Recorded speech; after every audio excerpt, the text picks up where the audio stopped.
The air in the El Paso cantina was as thick and sour as old tequila. Flies buzzed a lazy circle over the card table where Tom Garrett's luck had finally run dry. His last 3 silver dollars lay beside a sweat-stained letter, sealed with a smear of black wax. Across from him, a man called Tuco the Kid laid down his cards, a winning hand, with the deliberate slowness of a spider building its web. Garrett's shoulders slumped. "Take it, it's all I got." Tuco ignored the coins. His dark eyes, hard as obsidian chips, were fixed on the letter. "The silver was never the wager, viejo." He snatched the envelope, cracked the seal with a dirty thumb, and scanned the contents. A cruel smile twisted his lips. He rose from the table, his gaze sweeping past Garrett to a shadowed corner of the room.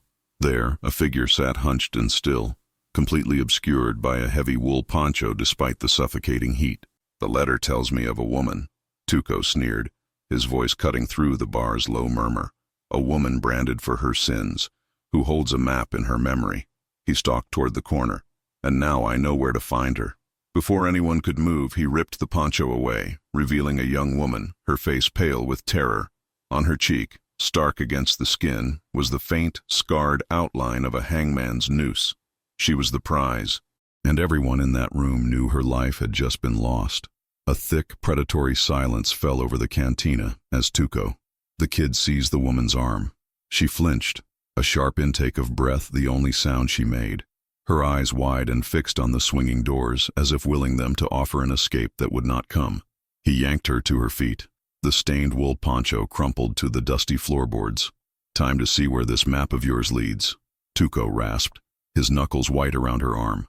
He began to drag her toward the exit, the other patrons shrinking back, turning their faces to their drinks, their cards, to anything but the grim spectacle.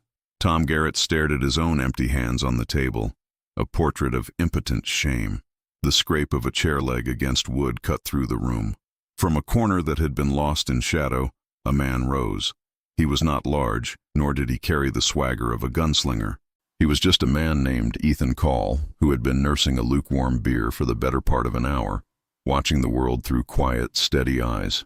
He didn't raise his voice. He didn't have to. Let her go.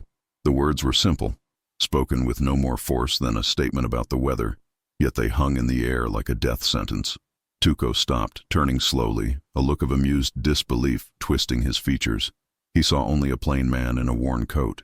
"I don't recall asking for your opinion, friend." Ethan ignored him. He walked to the long, pockmarked bar, his boots making a soft, deliberate rhythm on the floor.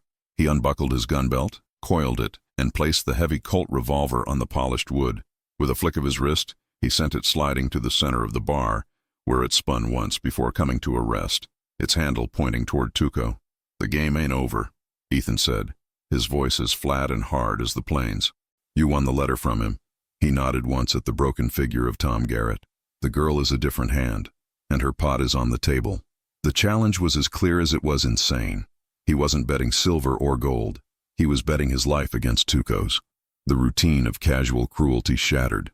This was no longer an auction or a repossession. It was a reckoning. Tuco's sneer vanished, replaced by the cold calculation of a killer. He slowly released the woman's arm. She stumbled back a step, her gaze darting from Tuco to the quiet man who had just signed his own death warrant for her. Ethan's eyes met hers for the first time. They held no pity, only a calm resolve that was somehow more terrifying than Tuco's rage. "What do they call you, miss?" Her throat worked for a moment before a sound emerged, a whisper barely audible over the buzzing of the flies. "Clara." The name settled in the air. For a fleeting instant, Ethan's composure cracked. A flicker of something, recognition, pain, a memory long buried, crossed his face before the mask of calm fell back into place. His quiet life was over. He had just bought himself a war, and its name was Clara. Tuco. The Kid laughed, a dry, grating sound. He pushed Clara away from him, and she stumbled, catching herself against a wooden post. He sauntered to the bar, his eyes never leaving Ethan. He picked up the Colt, weighed it in his hand, then contemptuously slid it back down the bar toward Ethan.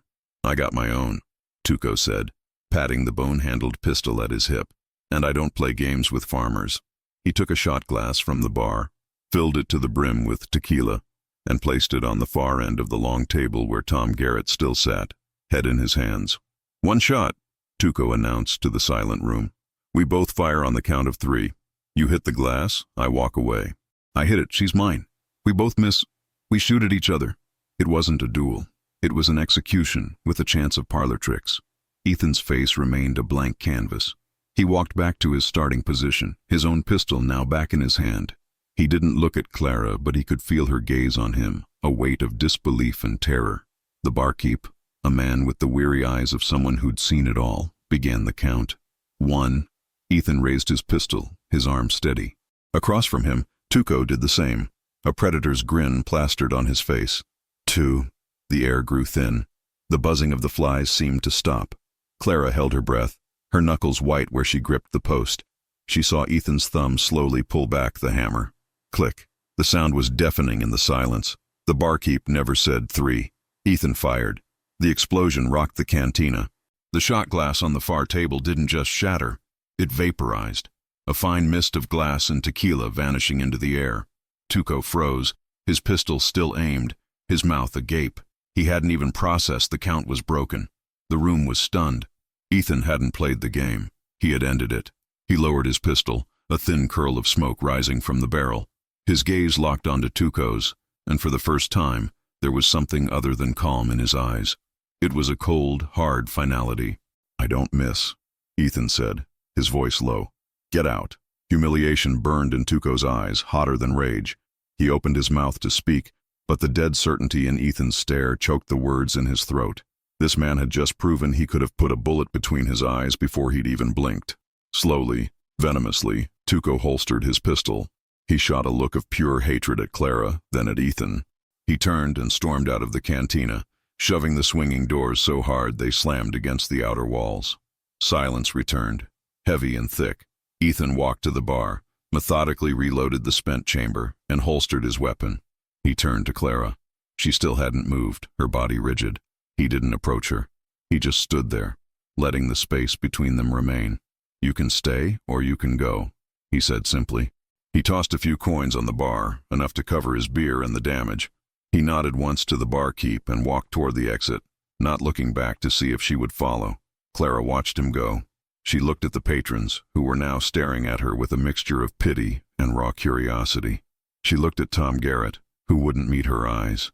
Staying meant waiting for Tuco to return, or for the next man like him. Going meant trusting the quiet stranger who killed for a principle he hadn't explained. She pushed herself off the post, her legs unsteady, and followed the sound of his footsteps into the blinding sun. They walked out of El Paso without a word.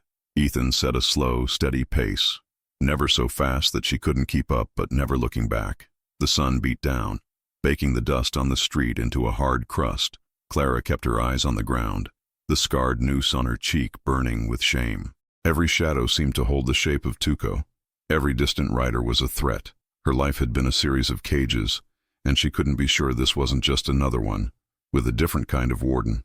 Hours later, as dusk began to bleed purple and orange across the horizon, Ethan led them off the main trail into a small, sheltered arroyo. He gathered brush for a fire with an economy of motion that spoke of a life lived on the move. He didn't ask for her help. He didn't ask for anything. Clara sank to the ground, pulling her knees to her chest, watching him. He was an enigma. He moved with a purpose that felt older than the anger in Tuco's eyes. When the fire was crackling, he pulled 2 tins of beans from his saddlebag and set them near the flames to warm. He handed one to her, along with a bent spoon, his calloused fingers brushing hers for a brief, startling moment. He sat across the fire from her, poking the embers with a stick. The silence stretched, filled only by the crackle of burning mesquite. There was a man once, Ethan said, his voice soft, directed at the flames more than at her. Had a wife. She took a fever. Lasted a week. Toward the end, she couldn't eat much. But every night he'd cook 2 plates, just so her place at the table wouldn't be empty. He looked up and his eyes met hers across the dancing light. Heard he kept doing it for a year after she was gone. Some habits are hard to break. He didn't say any more. He didn't need to. In that small, broken story, he had laid a piece of himself bare. He wasn't a gunslinger. He was a man who understood loss. It was the first crack in his armor, a glint of a past that hurt. Clara ate her beans, the first real food she'd had in days. She watched him, his profile stark against the firelight, and the fear inside her began to curdle, changing into something else. Curiosity. Later, when she had drifted into a fitful sleep, Ethan stared into the dying embers. The image of the scar on her cheek was burned into his mind. The firelight flickered, and the desert night dissolved. He was in the snow, not the gentle dust of a Texas winter, but the deep, killing white of the high country, 3 years gone. His leg was broken, a raw, jagged edge of bone pushing against the skin. He was freezing, the world fading to a gray haze. He had given up. Then, a shape. A figure wrapped in hides, their face obscured by a scarf against the biting wind. He remembered hands, smaller than his, forcing bitter tea and broth between his chapped lips. He remembered being dragged onto a makeshift travois. He spent days in a haze of pain and fever in a tiny lean-to shelter. His savior never spoke a word. He never saw a face, only felt a presence. On the 4th day, he woke up, clear-headed, to find the fire stoked, a supply of food and water beside him, and a small, leather-bound pouch. Inside was a single, perfect eagle feather. He was alone. The person was gone. He had lived. He never knew who saved him. He had only a name, scratched into the dirt floor of the shelter before the figure left, a name he saw just before the snows came again and covered it. Clara. He looked across the fire at the sleeping woman, at the faint, cruel mark on her cheek that hadn't been there in his memory. It was her. He was sure of it. This wasn't charity. It wasn't chivalry. It was a debt, and Ethan Call always paid his debts. The sun rose hot and white, bleaching the color from the sky. They broke their fast with cold jerky and the last of the water from Ethan's canteen. He said nothing about the night before, nothing of the debt he carried in his memory. He simply packed their few belongings with the same quiet efficiency, his movements economical and sure. For the first time, Clara didn't just watch him. She helped, gathering the charred sticks from the fire and burying the ashes, her hands moving with a hesitant grace. It was a small, unspoken pact, a fragile truce in the war for her life. They rode for hours, the silence between them no longer a cage of fear, but a shared space of exhaustion. The landscape flattened into a cracked, sun-scorched plain dotted with skeletal mesquite. There was nowhere to hide. Every rider on the horizon was a potential threat, every dust devil a harbinger of doom. Ethan rode slightly ahead, a shield against the vast emptiness, his body a tense line as he scanned the horizon.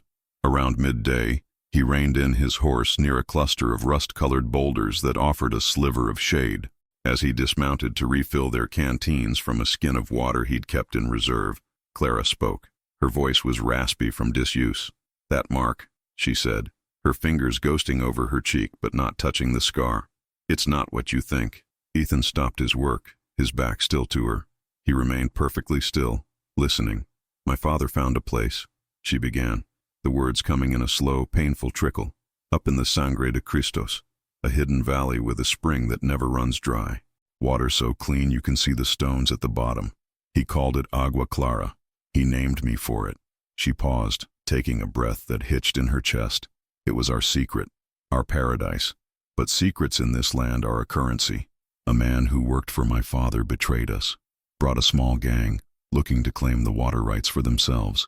They killed my father, my mother." Ethan turned slowly. His face was unreadable, carved from the same stone as the landscape around them. "They wanted the route, the landmarks, the way through the canyons that only we knew. I wouldn't tell them. So they used a rope, not to hang me, to scare me. They heated a branding iron bent into the shape of a noose, a promise of what would come if I didn't talk." Her voice broke, but she forced it steady. "Tom Garrett was with them, but he had a conscience, what was left of it. He shot the man holding the iron and got me out of there. He's been hiding me ever since, trying to get me to safety. The letter Tuco took, it didn't have the map. It only said that I was the key to it. The confession hung in the dead air, raw and terrible. The brand wasn't a mark of shame. It was a testament to her defiance. The map wasn't in her memory. It was her memory, the last piece of a life that had been stolen from her. The stakes were no longer just her freedom. It was her family's legacy, a sacred place of life in a dying land, and Tuco the kid was hunting it." Ethan's gaze dropped to the ground. He picked up a small, flat stone, turning it over and over in his palm. He had intervened to pay a life debt. He now found himself the guardian of a sanctuary he'd never seen, standing against men who would bleed it dry for profit. The easy way out, leaving her at the next town, giving her some silver, was gone. It had never really been there. "We keep moving north," he said finally, his voice flat. It wasn't a question. It was a statement of fact. He was in this now, all the way. That small moment of shared truth, a fragile seed of hope, was scorched from the earth less than an hour later. Ethan, leading their horses through a narrow wash, froze. He held up a hand and Clara stopped instantly. He pointed with his chin. Ahead, nestled under an overhang, were the fresh remains of a campfire. It wasn't the fire that held his attention. It was what was next to it. 3 crows, their necks snapped, had been laid out in a precise, straight line. A sign, a message. "He's not just following," Ethan murmured, his eyes scanning the ridges above them. "He's flanking us. He knows this territory." The abstract threat of Tuco had just been given a face, a brutal signature. He wasn't a distant rider anymore. He was here, in the rocks above them, in the air they breathed. He was playing with them, letting them know he was the predator, and they were the prey. All the easy outs had just been sealed. There was no law out here, no cavalry coming over the hill. There was only Ethan, Clara, and the vast hostile wilderness that Tuco was turning into a cage. They pushed on, the pace now urgent, the silence filled with the new terrifying weight of certainty. As the sun began its slow descent, casting long, menacing shadows from the saguaros, they rounded a bend and saw it. It was Tom Garrett. He was hanging from the lone, twisted branch of a dead ironwood tree, his body turning slowly in the evening breeze. Pinned to his chest by a Bowie knife was a piece of paper. Ethan dismounted, his movements grim, and walked to the tree. He pulled the knife free and read the note. He didn't need to. He already knew what it would say. He crumpled it in his fist without showing it to Clara, but she saw the look on his face. The last sliver of hope, the idea that they might somehow slip through Tuco's net, vanished. This wasn't a game of cards anymore. This was a hunt to the death. They were no longer running from a man. They were running from a ghost who was everywhere at once, a ghost who left bodies in his wake and was now drawing a tight, inescapable circle around them. Despair settled in, cold and heavy as a burial shroud. They were alone, and the monster was no longer in the shadows. He was walking right behind them. The taste of ash was in Clara's mouth. They had stopped running. In the belly of a narrow, rock-strewn canyon her father had once described as the devil's jawbone, they had made their stand. The place was a natural fortress, a dead end. There was no retreat. Ethan had positioned himself high up in the fractured rocks, a ghost with a rifle, leaving Clara in the relative shelter of a deep crevice below. The plan was simple, desperate. Let the monster walk into the trap. As the last rays of sun painted the canyon walls in blood-red light, they came. 3 figures, silhouetted against the twilight sky on the ridge above. Tuco was in the lead, walking with the easy arrogance of a man who believed the game was already won. He paused, scanning the canyon floor, his head cocked like a carrion bird.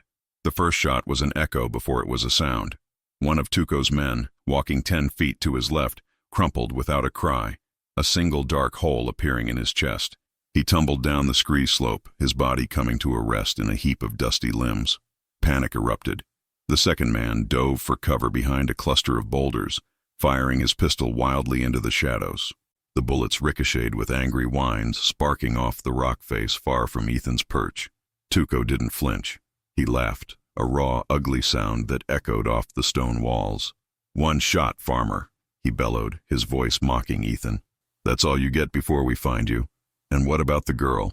You think I don't know she's the key?" He moved with a snake's speed, disappearing behind an outcropping, his voice now a disembodied taunt. "I can smell that valley on her, Ethan Call. Smell the water. I'll own it. I'll own her. Just like I owned Garrett." Clara pressed herself flat against the cold rock, her heart hammering against her ribs. This was her fault. This canyon. This trap. The memory of her father's voice, telling her of this place, was now a curse. But then another memory surfaced. Sharper. "The east wall is rotten, Clarabelle. A whisper can bring it down."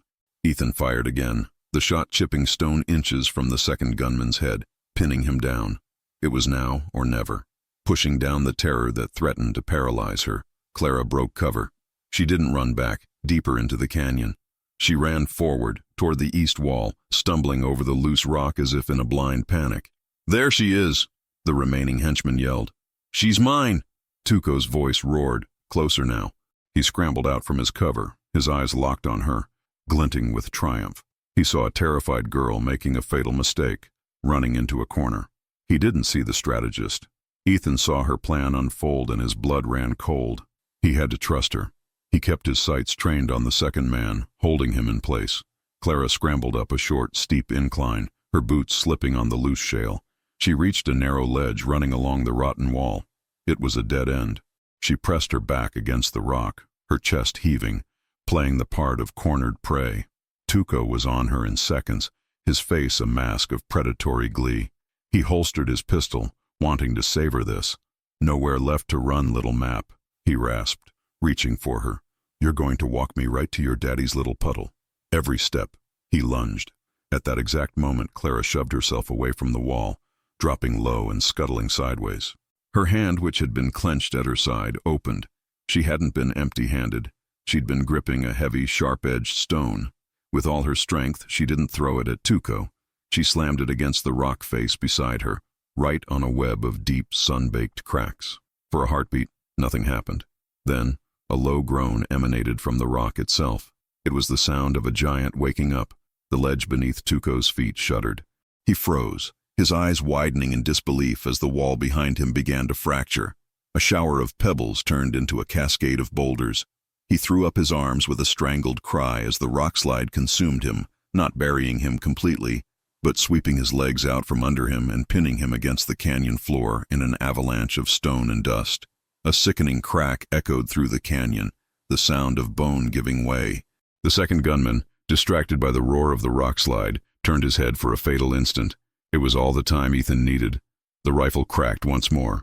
The man collapsed. Silence descended, thick and absolute, broken only by Tuco's ragged, pain-filled breaths. Ethan slid down from his perch, his boots kicking up dust, his rifle held ready. He moved toward the cloud of settling dust where Tuco lay, his leg trapped and twisted at an unnatural angle under a massive slab of rock. His pistol lay 10 feet away, half buried in the shale. He was helpless. Clara stood on solid ground, her body trembling with adrenaline. She watched Ethan approach the man who had haunted her every step. "Call," Tuco hissed, spitting a mouthful of bloody dust. "You should have killed me in the cantina." Ethan stood over him, the rifle's muzzle pointed at his chest. His face was grim, his finger tight on the trigger. All the pain, the fear, the death, it could all end right here, with one final squeeze. Justice. Vengeance. "Ethan." Clara's voice cut through the tense air. It was quiet, but it held the strength of forged steel. "No." He looked at her. Her face was streaked with dirt and grime, but her eyes were clear. The fear was gone, replaced by a profound, weary calm. She had faced her monster and she had won, not with a bullet, but with a memory and a stone. "It's over," she said. "He doesn't get to make you a killer." Ethan stared down at Tuco, whose eyes burned with impotent fury. He saw the truth in Clara's words. Killing this broken man wouldn't erase Tom Garrett's death. It wouldn't heal the scar on her cheek. It would only be another echo in a canyon already filled with violence. Slowly, deliberately, Ethan lowered the rifle. He walked over to Tuco's discarded pistol, picked it up, and emptied the chambers. He did the same to the guns of the other 2 men. He gathered their canteens and looped them over his shoulder. He looked down one last time at the trapped, defeated man. "The buzzards will find you before anyone else does," Ethan said, his voice devoid of heat or pity. "Hope you remember the way to water." He turned his back on him. He walked to Clara, his steps sure and steady. He didn't touch her, but his eyes met hers, and in that look, a debt was finally paid and a new promise was made. Together they walked out of the Devil's Jawbone, leaving the ghosts behind them in the dust. The hunt was over. They walked for a full day before the silence broke. The raw, adrenaline-fueled victory in the canyon had evaporated under the relentless sun, leaving behind a hard, brittle truth. Tuco was gone, but the idea of Agua Clara was not. It was a whisper on the wind now, a rumor of paradise that would draw men just like him, again and again. The canyon had been a battle. The war for peace was far from over. That night they made a small, smokeless fire in the lee of a rock formation that looked like a great stone hawk. The landscape was stark, unforgiving. Ethan had been cleaning his rifle, the methodical scrape and click of metal on metal, the only sound. Clara watched him, the firelight catching the faint, ugly scar on her cheek. It no longer burned with shame, but it ached with the weight of what it represented, a future of looking over her shoulder. "We can't go there," she said, her voice quiet but firm. Not to the valley. Ethan paused, a clean patch in his hand. It's the safest place. Defensible. I can fortify it. His words were practical, his mind already working on sight lines, fallback positions, fields of fire. He was thinking like a soldier, a guardian. And live in a prison? She countered, a new strength in her tone. To spend my life waiting for the next Tuco? To turn my father's sanctuary into a fort? No. She shook her head, not with fear but with a finality that startled him. I won't honor his memory by living in a cage no matter how safe it is. My parents didn't die so I could hide better. They died for a place of life, not a place of siege. Ethan set down the rifle components carefully. He looked at her, truly looked at her, and saw not the terrified girl from the cantina, but a woman forged in the crucible of that canyon. The prey was gone. A strategist was looking back at him. What then? He asked. We can't run forever. The story is out. Then we change the story, she said.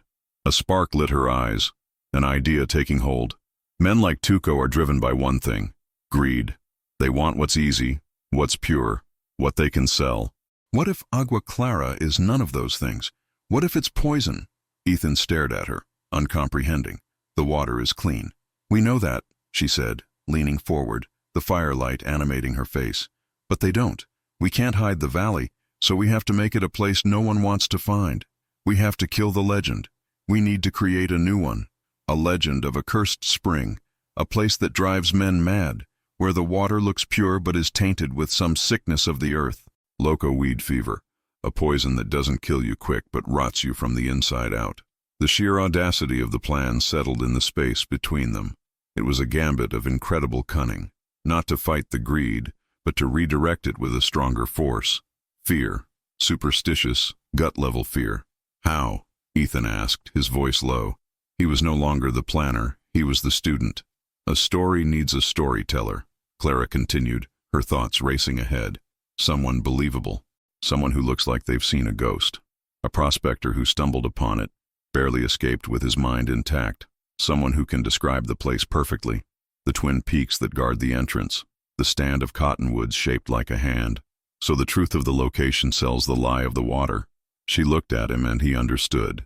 He was the storyteller. He had the quiet intensity, the haunted look of a man who had seen too much. He could be that man. We need a place where rumors breed, she went on. A trade hub, not El Paso.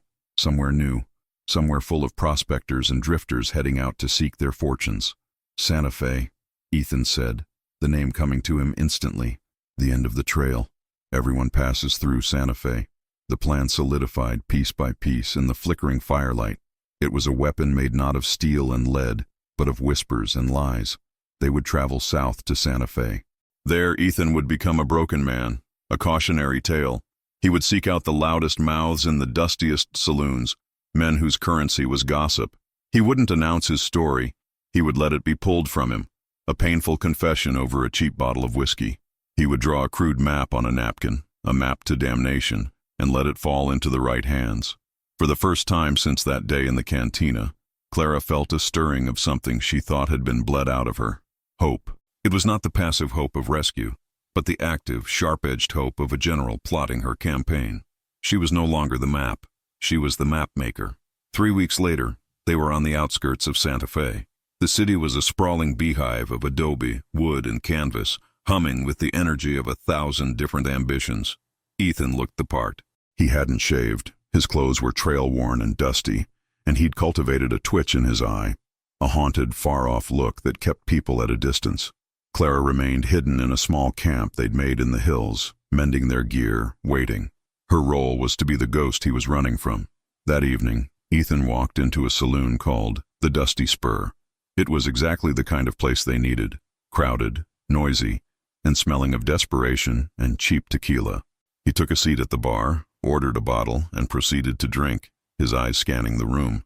He ignored the card games, the painted ladies, the loud boasts of grizzled miners. He was waiting for his mark. He found him an hour later, a big, barrel-chested man with a booming voice and an audience of sycophants. He was holding court, spinning tales of gold veins so thick you could trip over them. He was a natural amplifier, a man who believed his own stories and ensured everyone else did too.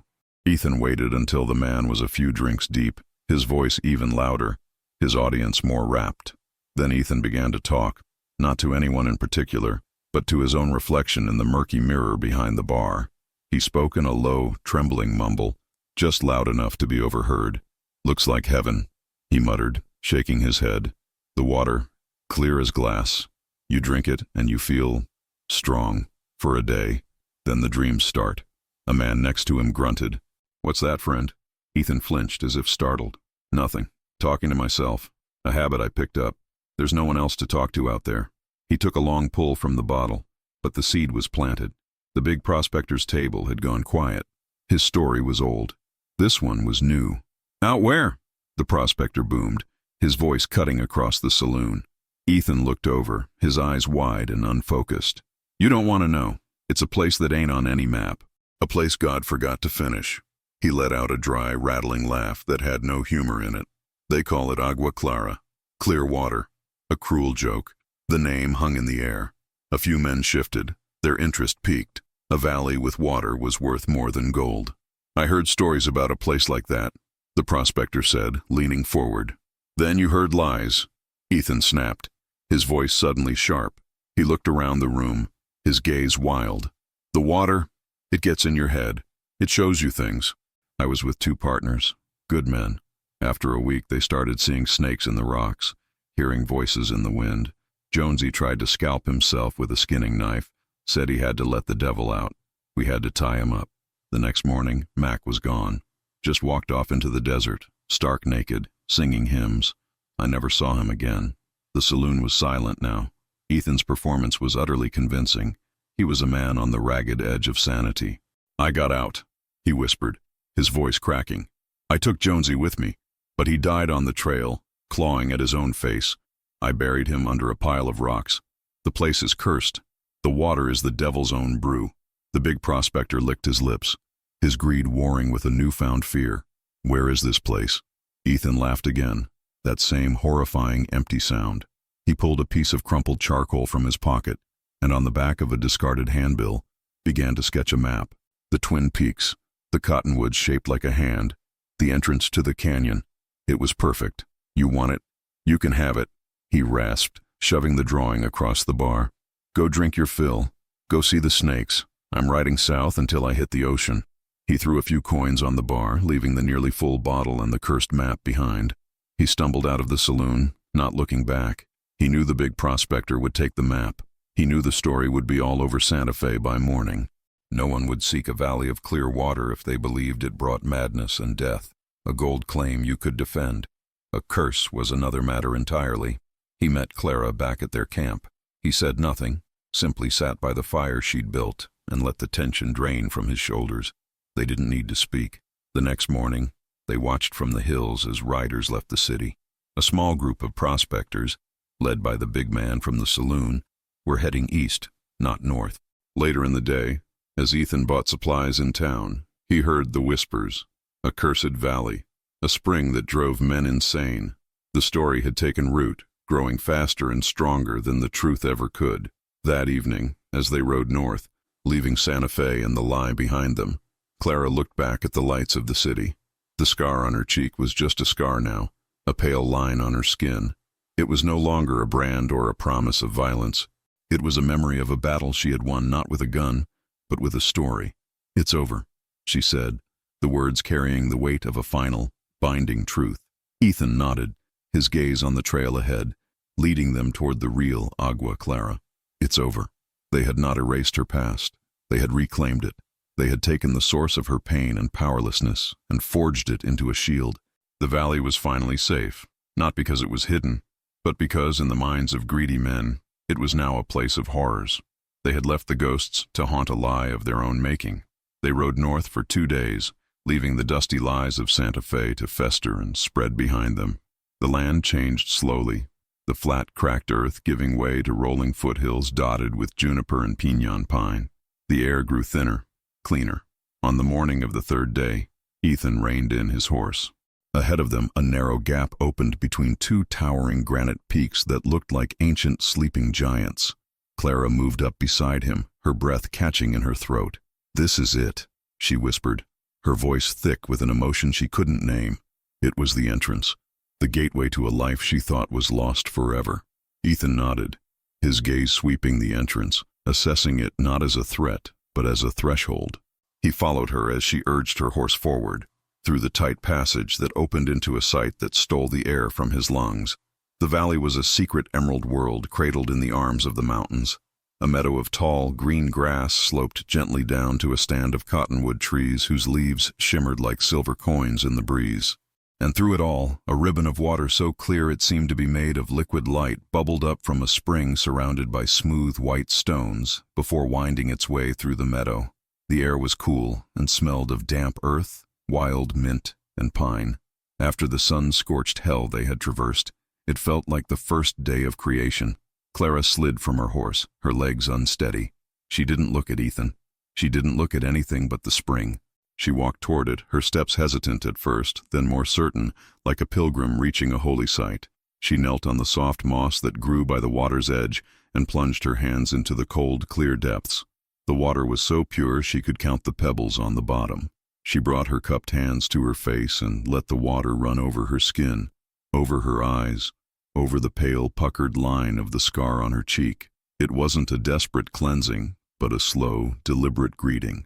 She was reintroducing herself to the source of her name. A single tear traced a path through the water on her face, but it wasn't a tear of sorrow. It was a tear of arrival. Ethan remained by the horses, giving her the moment. He unsaddled the animals, letting them graze on the sweet grass, his movements slow and reverent. He watched her by the spring, a still figure against the vibrant life of the valley. He saw the tension that had held her rigid for weeks finally drain away, leaving a quiet strength in its place. The ghost of Tom Garrett, the shadow of Tuco, the memory of the brand. They had no place here. They were specters of a different world. When she finally rose, she turned to him. The setting sun caught in her wet hair, making a halo of it. Her eyes were clear. "My father used to say this water held the memories of the mountains," she said, her voice soft but steady, "that if you listened, you could hear them." Ethan walked toward her, stopping a few feet away. He was a wise man. He reached into the inner pocket of his worn coat and pulled out a small, cracked leather pouch, darkened with age and sweat. He held it out to her. "I believe this belongs to you." Clara looked at the pouch, then at him, her brow furrowed in confusion. Hesitantly, she took it. The leather was soft, familiar. She loosened the drawstring and tipped the contents into her palm. A single, perfect eagle feather lay stark against her skin. She stared at it, her mind reeling. She remembered the blinding snow, the bitter wind, the half-dead man she'd found near frozen in a drift, his leg broken. She remembered dragging him to a small hunter's lean-to, setting the bone as best she could, forcing broth between his lips for days. He had been delirious with fever, a ghost already. She never knew if he'd lived. Before she left, with a blizzard threatening to seal the pass, she had scratched her name in the dirt and left the feather, a charm for safe passage her mother had given her, in a pouch by his side. A prayer to a man she'd never see again. She looked up at Ethan, her eyes wide with disbelief. "It was you," she breathed, "the man in the snow." He nodded once, the corner of his mouth ticking upwards in a faint, sad smile. "I woke up, and you were gone. All I had was a name in the dirt and this." He gestured to the feather in her hand. "I didn't know if you were real. After a while, I started to think maybe I'd imagined you. A fever dream. When you said your name in that cantina, it was like being struck by lightning. The whole story clicked into place. The debt, the unhesitating risk, the quiet protection. It was never for a stranger. It was for her." "You saved my life, Clara," he said, his voice low and raw with a truth he'd held for 3 years. "All I did was return the favor." She closed her hand around the feather, its edges pressing into her palm. The circle was complete. The quiet man who had appeared in her darkest hour was the same one whose life she had saved in his. Their paths were not a random collision. They were in orbit, bound by a shared history of survival they hadn't even known they possessed. "That story you told me," she said, her voice barely a whisper, "about the man who cooked 2 plates for his dead wife. I was that man," Ethan admitted, his gaze steady on hers. "For a long time. It's a hard habit to break, being alone." He took a step closer, closing the small distance between them. The air was charged, not with tension, but with a profound, unspoken understanding. "I was thinking," he said, his voice softer than she'd ever heard it.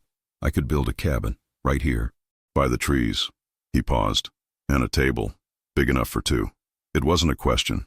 It was an offering, a plan, a future. Clara looked around the valley, at the setting sun turning the granite peaks to gold, at the clear water bubbling from the earth, at the man standing before her who was both a debt paid and a promise made.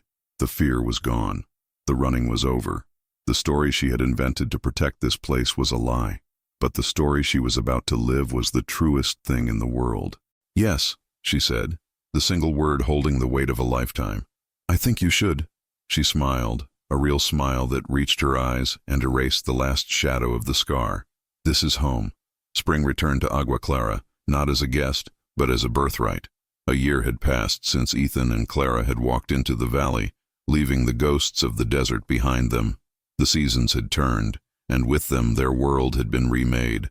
Where there had been only wild meadow and a promise, there was now a life. The cabin stood near the stand of cottonwoods, solid and true against the backdrop of the granite peaks. Ethan had built it with his own hands, felling the pines himself, squaring the logs with an adze until they fit together as if they had grown that way. It was not a large home, but it was strong, with a deep stone hearth that smelled of wood smoke and security, and windows that looked out onto a world of green. A porch ran the length of the front, its wood already silvering in the sun, and on it sat two chairs, worn into perfect comfort. Before the cabin, the earth had been turned and tended. A garden flourished, its neat rows of corn, beans, and squash a testament to shared labor. A small corral housed two sturdy horses, and a handful of chickens scratched in the dirt, their clucking a gentle domestic sound that filled the quiet air. This was the sanctuary they had earned, not a fortress, but a homestead, built not for hiding, but for living. The false legend they had spun in Santa Fe had done its work. Twice in that year, Ethan had ridden out to the edge of the territories for salt, flour, and news. He'd listened in dusty trading posts, a quiet man nursing a coffee, and heard the whispers. The story of the cursed valley had grown fangs and claws in the telling. Some said a man who drank the water would see his skin turn to snakeskin. Others claimed the ghosts of a murdered family haunted the spring, dragging prospectors to a watery grave. The truth of Agua Clara was safe, buried under a mountain of lies. Their peace was guarded by the very greed and superstition they had once fled. One evening, as the sun began its slow descent, painting the valley in hues of soft gold and rose, Ethan came to Clara where she sat on the porch, mending one of his shirts. He didn't speak, but stood before her until she looked up. In his hands, he held two simple hand-carved wooden cups, polished smooth with beeswax. "The spring is running high tonight," he said, his voice as calm and deep as the valley itself. "I thought we should pay our respects." Clara set aside her sewing, a knowing softness in her eyes. She took one of the cups. Together, they walked through the tall grass, their steps falling into a familiar rhythm. They didn't hold hands. Their connection was something that needed no physical tether. It existed in the shared air between them, in the silent understanding that had grown from a debt into a partnership, and from a partnership into a quiet, unshakable love. They stopped at the edge of the spring, where the water bubbled up from the earth eternally new. The place felt sacred in the twilight, the stones around it like ancient altars. Ethan knelt and filled both cups with the cold, clear water. He handed one to her. He looked at her, at the woman who had saved him from the snow and whom he had pulled from the jaws of hell. The terror that had haunted her eyes in the El Paso cantina was a distant memory, replaced by a deep-seated calm that mirrored his own. The scar on her cheek was a faint, pale line now, no more remarkable than a crease of laughter by his own eyes. It was part of her history, part of the landscape of the woman he loved. "There are no laws in this valley but the ones we make," he began, his voice low and steady. "No words to be said, but our own." He raised his cup a fraction. "I came here carrying a ghost. You gave me a home. My fire is your fire. My table is your table. As long as this water flows, I am yours." Clara felt the truth of his words settle deep in her bones. She thought of the long, silent walks, the shared meals over a desperate fire, the moment in the canyon when she had found her strength, the day in this very spot when she had found the man who was the other half of her own story. She reached up and, from the simple braid of her hair, she pulled the single, perfect eagle feather. She held it in her palm, the feather he had carried for 3 years as a prayer and a mystery. "I came here carrying only a memory of what was lost," she answered, her voice clear in the evening air. She held the feather out to him. "You gave it back to me. You gave me back my home." She took his calloused hand and curled his fingers around the feather's quill. "My memory is your memory now. My home is your home. As long as these mountains stand, I am yours." They didn't need a witness. The mountains were their witness. The spring was their testament. They drank the water, a silent, solemn toast. It tasted of stone and earth and beginnings. When they were done, Ethan gently took her hand. He turned it over and poured the last drops of water from his cup into her palm, washing it clean. Then she did the same for him. It was a baptism and a promise, a washing away of the blood and dust of the trail, leaving only what was pure and what was theirs. He let go of her hand and softly touched her cheek, his thumb tracing the faint line of the scar. It was not a gesture of pity or a desire to erase it, but one of reverence, an acknowledgement of the steel in her, of the fight she had won. "Clara Call," he said, testing the name on his tongue for the first time. "It suits you." A true smile lit her face, reaching her eyes. "It suits us," she corrected gently. They stood there for a long time as the first stars pricked the deep purple canopy of the sky. They didn't need to speak of the future. They were standing in it. The legacy of her parents was not a secret map to a water source. It was this: a life, thriving and at peace. Their own legacy was not a story of gunslinging or vengeance, but a quiet testament to the idea that the deepest wounds could be healed, that a cage could be remade into a sanctuary, and that two solitary people could, against all odds, build a world together. Later, they sat on the porch of the home he had built for them, in the chairs that fit them perfectly.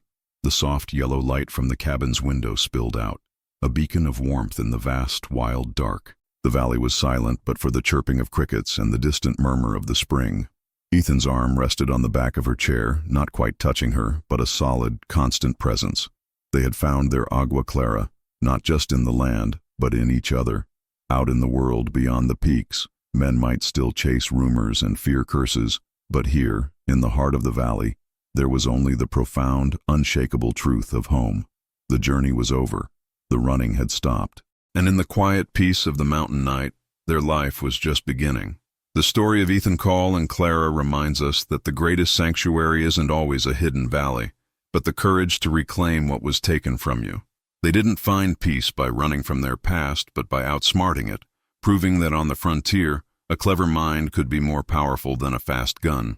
Theirs is a legacy built not on a map of land, but on a foundation of trust, resilience, and a love that was as clear and as deep as the water they fought to protect. It's these kinds of tales, where grit and heart carve out a life in a hard land, that we aim to keep alive here at Wild Old West Memories. If you were moved by their journey, be sure to subscribe to our channel and ring that bell, so you never miss another story from the unforgiving heart of the American West. Let us know in the comments what you think the future holds for Ethan and Clara in their valley. Until our trails cross again, keep your wits sharp and your heart true. Remember that the past is a trail you can't erase, but you can always choose where it leads.